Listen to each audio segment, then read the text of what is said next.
Assalamualaikum warahmatullahi wabarakatuh. Perkenalkan, nama saya Rifka Yunita. Saya dari Prodi Ilmu Hukum, Fakultas Hukum Universitas Trunojoyo Madura. Di sini saya akan menjelaskan terkait materi hukum pemerintahan daerah berdasarkan tugas UAS, hukum pemerintahan daerah. Yang pertama ada konsep desentralisasi asimetris dalam sistem pemerintahan daerah di Indonesia. Desentralisasi asimetris ini merujuk pada pemberian kewenangan khusus atau otonomi khusus yang diberikan kepada daerah tertentu yang berbeda dari daerah lain, yang disesuaikan dengan karakteristik historis, sosial, budaya, dan strategisnya, seperti Aceh, Yogyakarta, Papua, dan DKI Jakarta. Tujuannya untuk mengakomodasi tuntutan lokal, meredam konflik vertikal seperti di Aceh dan Papua, serta mencegah disintegrasi sambil mempertahankan kedaulatan pusat. Yang pertama ada Provinsi Aceh. Berdasarkan Undang-Undang Nomor 11 Tahun 2006 tentang Pemerintahan Aceh memperoleh kekhususan dalam hal pemberlakuan syariat Islam, kewenangan Kewenangan legislasi melalui Hanun dan hak pengelolaan sumber daya alam yang lebih besar dibandingkan provinsi lainnya. Kekhususan ini merupakan hasil kesepakatan damai MOU Helsinki 2005 antara pemerintah Republik Indonesia dengan Gerakan Aceh Merdeka. Yang kedua, ada Daerah Istimewa Yogyakarta. Berdasarkan Undang-Undang Nomor 13 Tahun 2012 tentang keistimewaan Daerah Istimewa Yogyakarta ini diakui keistimewaannya dalam aspek pengisian jabatan gubernur dan wakil gubernur yang tidak dipilih melalui pemilu, melainkan berdasarkan keturunan Kesultanan Yogyakarta Hadiningrat serta kewenangan khusus dalam urusan kebudayaan dan pertanahan. Yang ketiga ada Provinsi Papua dan Papua Barat. Berdasarkan Undang-Undang Nomor 21 Tahun 2001 tentang Otonomi Khusus Papua, sebagaimana telah diubah dengan Undang-Undang Nomor 2 Tahun 2021 dan dilanjutkan melalui pemekaran berdasarkan Undang-Undang Nomor 14, 15, dan 29 Tahun 2022, memperoleh dana otonomi khusus pembentukan Majelis Rakyat Papua sebagai representasi orang asli Papua serta kebijakan afirmasi bagi orang asli Papua dalam pemerintahan. Yang terakhir, ada DKI Jakarta berdasarkan Undang-Undang Nomor 29 Tahun 2007 tentang Pemerintahan Provinsi DKI Jakarta sebagai Ibu Kota NKRI mendapatkan kekhususan sebagai Ibu Kota Negara dengan struktur pemerintahan tersendiri, di mana tidak terdapat DPRD di tingkat kabupaten kota administrasi, dan gubernurnya memiliki kewenangan lebih luas dalam perencanaan kota nasional. Nah, apakah desentralisasi asimetris ini memperkuat atau justru melemahkan NKRI? Pada pasal 18B ayat 1 UUD NRI 1945 secara tegas mengakui bahwasanya negara ini menghormati satuan-satuan pemerintahan daerah yang bersifat khusus dan bersifat istimewa. Sehingga desentralisasi asimetris ini memiliki landasan konstitusi yang kuat. Desentralisasi asimetris ini pada hakikatnya lebih berpotensi memperkuat NKRI daripada melemahkan, sepanjang implementasinya tetap berada dalam bingkai konstitusional dan disertai pengawasan yang memadai dan ditujukan untuk meningkatkan kesejahteraan masyarakat di daerah yang bersangkutan, bukan semata-mata untuk mengakomodasi kepentingan politik elit. Dari sisi yang memperkuat NKRI, desentralisasi asimetris ini dapat dilihat sebagai mekanisme akomodasi konstitusional yang justru merekatkan keutuhan bangsa. Pemberian status keistimewaan kepada daerah-daerah yang memiliki latar belakang konflik atau keunikan historis terbukti efektif mengurangi sentimen separatisme. Pada kasus Aceh adalah contoh nyata di mana otonomi khusus ini berhasil mengintegrasikan kembali daerah tersebut ke dalam bingkai NKRI secara damai. Namun demikian, terdapat potensi kelemahan yang perlu diwaspadai. Desentralisasi asimetris ini dapat menimbulkan rasa ketidakadilan antar daerah apabila tidak dikelola dengan baik. Separatis kewenangan dan anggaran yang terlalu besar antara daerah otonomi khusus dengan daerah lain dapat menimbulkan kecemburuan horizontal. Selain itu, terdapat risiko penyalahgunaan status keistimewaan untuk kepentingan politik elit lokal, sehingga menjauh dari tujuan kesejahteraan rakyat. Dari perspektif hukum tata negara, kekhususan daerah harus tetap dalam kerangka prinsip persatuan dan tidak boleh mengarah pada federalisme terselubung. Selanjutnya ada pentingnya pembagian urusan pemerintahan. Undang-Undang Nomor 23 Tahun 2014 tentang Pemerintahan Daerah mengatur secara komprehensif pembagian urusan pemerintahan antara pemerintahan pusat, pemerintah provinsi, dan pemerintah kabupaten kota. Pembagian ini merupakan inti dari penyelenggaraan otonomi daerah yang bermakna karena tanpa kejelasan pembagian urusan maka penyelenggaraan pemerintahan akan tumpang tindih dan tidak efisien, serta berpotensi menimbulkan konflik kewenangan.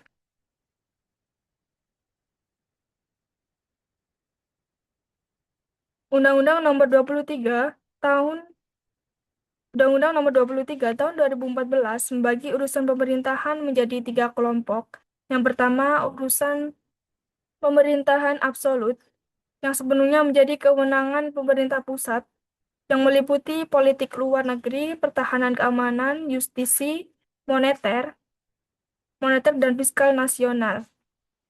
Yang kedua, ada urusan pemerintahan konkuren yang dibagi antara pusat, provinsi, dan kabupaten kota. Terdiri atas urusan wajib, yakni pelayanan dasar dan pelayanan non-dasar, serta urusan pilihan. Yang ketiga, urusan pemerintahan umum yang menjadi kewenangan presiden sebagai kepala pemerintahan. Pembagian urusan yang jelas dan terstruktur ini penting karena beberapa alasan. Dari segi efisien, penyelenggaraan pemerintahan, kejelasan kewenangan mencegah duplikasi program dan pemborosan anggaran. Bagaimana jika pemerintah daerah menjalankan urusan yang bukan kewenangannya atau ultravirus? Ini akan menimbulkan akibat hukum. Yang pertama, pembatalan peraturan daerah atau keputusan oleh pemerintah pusat atau gubernur yang dilakukan oleh wakil pusat. Yang kedua, sanksi administratif terhadap kepala daerah atau DPRD berupa teguran atau pemberhentian sementara. Yang ketiga, tanggung jawab pidana perdata jika menimbulkan kerugian negara atau masyarakat.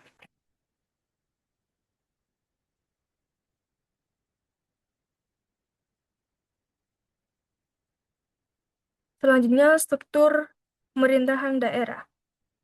Berdasarkan Undang-Undang Dasar tahun 1945 Pasal 18 dan Undang-Undang Nomor 23 Tahun 2014, struktur struktur pemerintahan daerah terdiri atas penyelenggaraan pemerintah daerah, provinsi, dan kabupaten kota terdiri atas kepala daerah dan DPRD yang dibantu oleh perangkat daerah.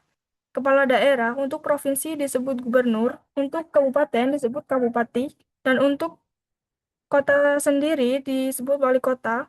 Kepala daerah dapat dibantu oleh wakil kepala daerah. Anggota DPRD dipilih melalui pemilihan umum sebagaimana diatur dalam pasal 18 ayat 3 UUD 1945. Selanjutnya, perangkat daerah. Pasal 209 Undang-Undang Nomor 23 Tahun 2014. Perangkat daerah provinsi terdiri atas sekretariat daerah, sekretariat DPRD, inspektorat, dinas, badan, sedangkan perangkat daerah kabupaten kota sendiri terdiri atas sekretariat daerah, sekretaris DPRD, inspektorat, dinas, badan, dan kecamatan. Sekretariat daerah dipimpin oleh sekretaris daerah yang bertugas membantu kepala daerah dalam penyusunan kebijakan dan mengkoordinasikan administratif terhadap pelaksanaan tugas perangkat daerah, serta pelayanan administratif. Inspektorat daerah dipimpin oleh inspektur dan bertugas membantu kepala daerah dalam membina dan mengawasi pelaksanaan urusan pemerintahan yang menjadi kewenangan daerah. Selanjutnya, DPRD Provinsi dan DPRD Kabupaten Kota. DPRD Provinsi merupakan lembaga perwakilan rakyat daerah provinsi yang berkedudukan sebagai unsur penyelenggara pemerintahan daerah provinsi. DPRD Provinsi ini mempunyai fungsi yakni pembentukan peraturan daerah provinsi, anggaran, dan pengawasan. Demikian pula DPRD Kabupaten Kota mempunyai fungsi yang serupa. Selanjutnya, struktur kelembagaan desa.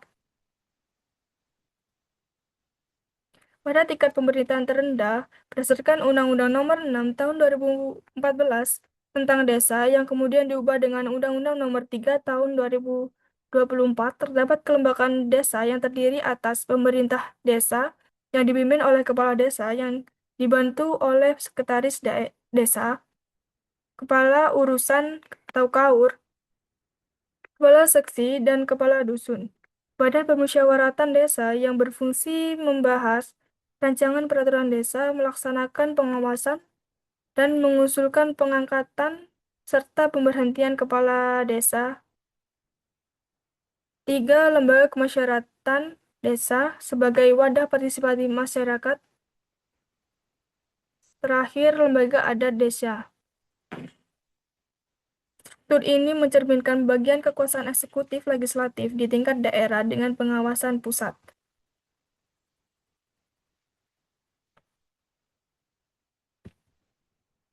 Yang terakhir, bagaimana agar produk hukum daerah dapat menjadi instrumen hukum yang efektif dan tidak bertentangan dengan peraturan perundang-undangan yang lebih tinggi. Produk hukum daerah, terutama peraturan daerah, menjadi instrumen efektif otonomi jika memenuhi syarat sesuai hierarki Undang-Undang Nomor 12 Tahun 2011 junto Undang-Undang Nomor 13 Tahun 2022 tentang pembentukan peraturan perundang-undangan dan tidak bertentangan dengan peraturan yang lebih tinggi seperti Undang-Undang Dasar, Undang-Undang, Peraturan Pemerintah, dan Peraturan Presiden, Kepentingan Umum, dan Ciri Khas Daerah. Bagaimana cara mewujudkannya? Yang pertama, dari prosedural, dengan melibatkan partisipasi masyarakat, harmonisasi dengan pusat, atau uji materi sebelum pengesahan. Dari segi substansif, dengan cara berbasis evidensi sesuai NSPK pusat dan fokus pelayanan serta pembangunan. Yang ketiga, dalam segi pengawasan, dengan mekanisme pemantauan oleh pusat atau judicial review di Mahkamah Agung dan capacity building aparatur. Cara efektivitas implementasi dengan saksi yang jelas, monitoring, dan evaluasi. Tanpa ini, peraturan daerah ini berisiko dibatalkan dan menimbulkan ketidakpastian hukum dan menghambat investasi.